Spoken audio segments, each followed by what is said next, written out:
আমার বোন ছোট মানুষ, ওর সাথে খারাপ আচরণ হয়েছে। সরকারের কাছে জনগণের সাথে সুষ্ঠু বিচার চাই। এখন দেশের কোনো মেয়ে সেফ না। আর যদি রেপের মনে করেন যদি ভালো করে মানে শাস্তি দেওয়া হতো তাহলে হয়তো মানে আমার বোনের সাথে এরকম নাও হতে পারতো। কিশোরগঞ্জে অষ্টম শ্রেণীর এক মাদ্রাসা ছাত্রীকে ধর্ষণের অভিযোগে তোফাজ্জল ওরফে দিন ইসলাম নামের এক যুবককে গ্রেপ্তার করেছে পুলিশ। এই ঘটনায় বিক্ষুব্ধ ছাত্র জনতা থানার সামনে জড়ো হয়ে কঠোর শাস্তির দাবি জানিয়েছে ধর্ষকের। সোমবার ভোরে অভিযান চালিয়ে ১৪শত এলাকা থেকে দিন ইসলামকে গ্রেপ্তার করে পুলিশ। গ্রেপ্তারকৃত তোফাজ্জল সদর উপজেলার ১৪শত ইউনিয়নের সুলতানপুর গ্রামের বাসিন্দা। তিনি পেশায় একজন অটো চালক। গত শনিবার রাত ১১টার দিকে ওই কিশোরী প্রকৃতির ডাকে সাড়া দিতে বাইরে গেলে মুখ চেপে ধরে তাকে নিয়ে যায় দিন ইসলাম, তোফাজ্জল এবং তার সহযোগীরা। এরপর নান্দলা বন্ধ এলাকায় আটকে রেখে ওই শিক্ষার্থীকে ধর্ষণ করা হয় বলে ভুক্তভোগী পরিবার অভিযোগ করেছে। ঘটনার খবর ছড়িয়ে পড়লে শিক্ষার্থীরা থানার সামনে ভিড় করে বিক্ষোভ জানায়। এই সময় তারা অভিযুক্তের দৃষ্টান্তমূলক শাস্তির দাবিতে স্লোগান দেয়। শিক্ষার্থীর পরিবারের পক্ষ থেকেও কঠোর শাস্তির দাবি জানানো হয়েছে। আমার বোন হয় ও রাতে 11টার পরে আপনার ও বাইর হয়েছে প্রস্তাব করতে, ওইখান থেকে তুলে নিয়ে গেছে ২-৩ জনে মিলিয়া তুলে নিয়ে গেছে। মুখে চাপ দিয়ে কি জানি দিয়া তুলে নিয়ে ওকে এক জায়গায় আটকে রাখছিল। ওর সাথে খারাপ আচরণ করছে, খারাপ কাজ করছে। তারপরে আমরা তারপরের দিন সন্ধ্যাবেলা পাই। সারাদিন খুঁজছিল না, সারা রাতও খুঁজছিল না। এটা আমি সুষ্ঠু বিচার চাই আমার বোনের। আমার বোন ছোট মানুষ, ওর সাথে খারাপ আচরণ হয়েছে। সরকারের কাছে জনগণের সাথে সুষ্ঠু বিচার চাই। এই বিচারটা যাতে সুষ্ঠুভাবে করে, আমি এটাই চাই। ৮ তারিখ আমার বাতিজি নিখোঁজ হয়েছে রাত 11:30টার দিকে। হ্যাঁ, তাকে বাড়ির থেকে রুমের থেকে চাচির রুমে যাওয়ার পথে, হ্যাঁ চাচির রুমে থাকবে আর কি, হ্যাঁ মার রুমে আসছিল, মার রুমে তাইকে লেখাপড়া করছিল রাত্রে। হ্যাঁ, তারাবি নামাজ পড়ছে, পড়ার পরে চাচির সাথে থাকবে। চাচির সাথে থাকতে যাওয়ার পথে চাচির ঘরে যাওয়ার পথে তাকে মুখের মধ্যে চাপ দিয়া তারপরে তাকে উঠায় নিয়ে গেছে। তারপরে সে কথা বলতে পারে না। তারপরে বন আছে, ওই যে ১৪শত একটা নাল্লার দিকে একটা বন আছে, বনের মধ্যে নিয়ে তারা দর্শন করছে, গণদর্শন করছে।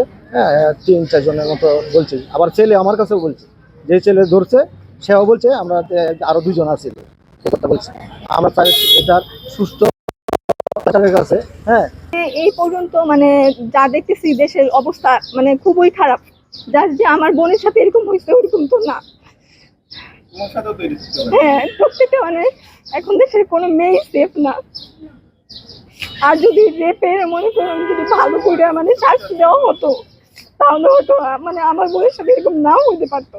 তো একজন রেপিস্টকে যদি ভালোভাবে শাস্তি দেওয়া হতো, হ্যাঁ ওইরকম মানে আমাদের দেশে এখন রেপের কোনো মানে ঠিকঠাক বিচারই নাই আমাদের দেশে। যদি ঠিকঠাক ওইরকম কোনো কিছু দেওয়া হইতো, যদি এনকাউন্টার করে কথাগুলো মানে রেপিস্টকে মারা হইতো সবার সামনে, তাহলে আশা করি অন্য অন্য যে রেপিস্টগুলো আছে ওদের কলিজা কাটতে যেত। কিন্তু ওইরকম কোনো কিন্তু মানে অন্যান্য দেশে দেখেন মানে প্রত্যেকটা দেশে দৃষ্টান্তমূলক শাস্তি আছে। বাট আমাদের দেশে কি হয়, একটা রেপিস্ট মানে রেপ করে তারপর থানায় আসে, তারপর মানে ওদের কোনো হদিশই থাকে না, আবার মানে ছাড়া পেয়ে যায়। যদি ওইরকম যদি মানে ঠিকঠাক যদি শাস্তি থাকতো বা ওইরকম যদি কোনো রকম দেওয়া থাকতো তাহলে কিন্তু মানে ওই রেপ কেসটা কিন্তু অনেক কমে যাইতো।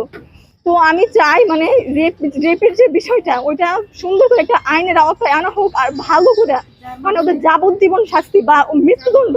কিশোরগঞ্জ মডেল থানার ভারপ্রাপ্ত কর্মকর্তা আব্দুল্লাহ আল মামুন বিষয়টি প্রতিদিনের বাংলাদেশকে নিশ্চিত করেছেন। তিনি বলেছেন, মেয়েটিকে স্বাস্থ্য পরীক্ষার জন্য কিশোরগঞ্জ সিভিল সার্জন অফিসে পাঠানো হয়েছে।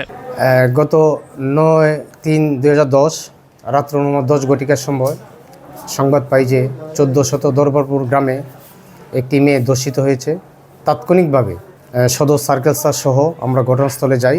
ঘটনাস্থলে যেয়ে মেয়ে ভিকটিমের নিকট হতে বিস্তারিত শোনার পরে তাৎক্ষণিকভাবে আমরা দর্শককে গ্রেপ্তার করতে সক্ষম হয়েছি।